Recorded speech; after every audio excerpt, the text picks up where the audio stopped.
द्वारा की गई कार्रवाई निम्नानुसार है। आशा सहयोगिनियों को स्थायीकरण के संबंध में ये मानदेय आधारित स्वैच्छिक सेवा पद है।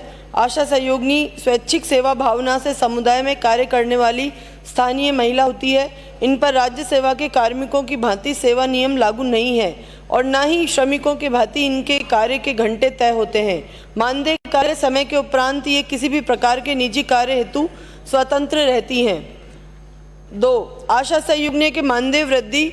ICDS की ओर से आशा सहयोगिनियों को प्रतिमाह नियत मानदेय राशि 2700 रुपये का भुगतान किया जा रहा है। 1/8/19 से 2500 रुपये से बढ़ाकर 2700 रुपये प्रतिमाह किया गया, जो पूर्णतः 100% राज्य सरकार द्वारा देय है तथा इसके अतिरिक्त चिकित्सा विभाग से कार्य आधारित भुगतान भी दिया जा रहा है, जिसकी प्रति परिशिष्ट अपर अवलोकनार्थ है। इस संबंध में कार्य आधारित भुगतान बढ़ाने हेतु माननीय मुख्यमंत्री द्वारा भारत सरकार को पत्र लिखा गया है, जिसकी प्रति परिशिष्ट ब पर संलग्न है। आशा सहयोगिनियों का मानदेय वृद्धि बजट की उपलब्धता पर दिया जाएगा। खंड 3 ANM के कोर्स में 10, 20, 30% आरक्षण के संबंध में चिकित्सा एवं स्वास्थ्य विभाग द्वारा अवगत कराया गया कि इसमें आंगनवाड़ी कार्यकर्ता हेतु 5%, आशा सहयोगिनियों हेतु 10%, चिकित्सा विभाग के कर्मचारियों हेतु 15% आरक्षित किए जाने हेतु चिकित्सा एवं स्वास्थ्य ग्रुप 3 विभाग के पत्र क्रमांक 97 दिनांक 1/1/21 द्वारा आदेश जारी किए जा चुके हैं, जिसकी प्रति परिशिष्ट स पर संलग्न है। खंड 4 आशा सहयोगिनियों को श्रम अधिनियम के अनुसार उच्च कुशल कार्य का लाभ के संबंध में ये मानदेय आधारित स्वैच्छिक सेवा पद है। इन पर राज्य सेवा के कर्मियों की भांति सेवा नियम लागू नहीं है, न ही श्रमिकों के बराबर इनके घंटे तय हैं। मानदेय के अलावा ये अन्य कार्य भी कर सकती हैं।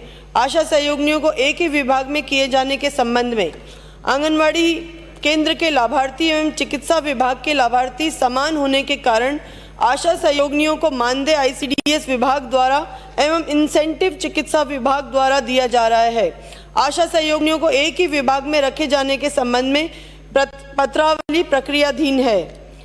6 आशा सुपरवाइजर के रिक्त पदों पर आशाओं को पदोन्नति के संबंध में चिकित्सा एवं स्वास्थ्य विभाग द्वारा अवगत कराया गया है कि संदर्भित पदों पर निर्धारित योग्यता रखने वाली आशाओं को अनुभव के आधार पर बोनस अंक देकर वरीयता दिए जाने के संबंध में चिकित्सा विभाग द्वारा सक्षम स्तर से 318 पदों हेतु अनुमोदन उपरांत भारत सरकार को प्रस्ताव भिजवाए गए हैं। 7 आशा सहयोगिनियों को पद पर रहते हुए अन्य कोर्स करने के लिए अनुमति प्रदान के संबंध में आशा सहयोगिनियों को ANM प्रशिक्षण में चयनित होने पर मानदेय पद रिक्त रखते हुए अवकाश स्वीकृति की अनुमति दिए जाने के संबंध में आदेश की प्रति परिशिष्ट द पर संलग्न है। खंड 2 प्रति उत्तर बिंदु संख्या 1 में ही समाहित है। माननीय अध्यक्ष महोदय, मैं तो मंत्री जी से ये जानकारी चाह रहा हूं कि क्या पड़ोसी राज्यों में जो मानदेय है आशा सहयोगिनियों का, उनके बराबर इनका मानदेय रखने का कोई सरकार विचार रखती है क्या?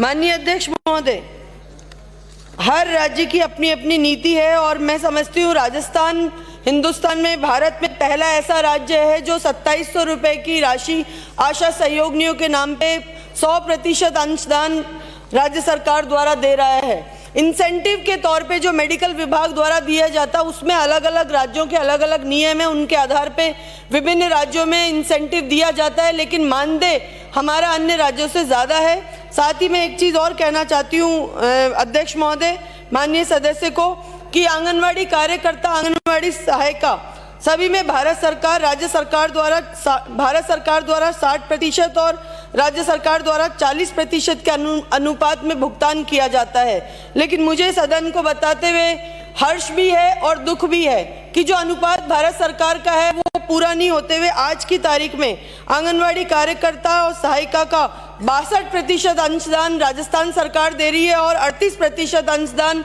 केंद्र सरकार दे रही है, जो कि उल्टा है। होना इसका 60% हमारा चाहिए। अगर माननीय सदस्य को बहुत चिंता है, सदस्य के भाई भी सांसद है, मैं निवेदन करना चाहूंगी कि भारत सरकार से मांग रखें कि 2700 रुपये के अनुपात में अगर हमारा 40% माना जाए और इसका 60% अगर भारत सरकार देती है तो 4000 50 रुपए की वृद्धि भारत सरकार द्वारा इनके मानदेय में होगी। अगर ये 60-40 जो आंगनवाड़ी सहायिका और सहयोगिनियों के हैं उसी अनुपात में देते हैं, तो मैं निवेदन करना चाहूँगी हमारे विपक्ष के साथियों से कि जो आंगनवाड़ी सहायिका और आंगनवाड़ी वर्कर्स के अनुपात है, इसी अनुपात को आप आशा सहयोगिनियों के अनुपात में भी तब्दील कराएं और भारत सरकार से 60% का अंशदान हमको 4050 रुपये हमारी बहनों को दिलाएं, जिससे हमारा ये मानदेय है बराबर हो सके और इनमें एक तरह से जो अंतर आ रहा है वो अंतर ना हो। माननीय अध्यक्ष महोदय, शायद मंत्री जी को पता नहीं है, चिंता है तभी तो ये प्रश्न उठाया विधायक ने, और विधायक के भाई सांसद है तो आपने समाचार पत्रों के माध्यम से पढ़ा होगा। सबसे पहले ये मांग लोकसभा के, मैं तो आपसे, आप स्टेट के मिनिस्टर हैं, आपसे यही मैं अध्यक्ष महोदय के माध्यम से पूछना चाहता हूं कि क्या इन लोगों को कोई स्थायीकरण या कोई संविदा कर्मी मानने का सरकार विचार रखती है क्या? माननीय अध्यक्ष महोदय, इनकी जो भर्ती प्रक्रिया थी उस दौरान ही उसमें ही स्पष्ट लिखा हुआ है कि ये मानदेय कर्मचारी हैं, इनको संविदा कर्मचारियों के रूप में भर्ती नहीं की गई है, इसलिए सरकार इसके ऊपर अभी कोई विचार नहीं करती। अगला प्रश्न राजेंद्र राठौड़।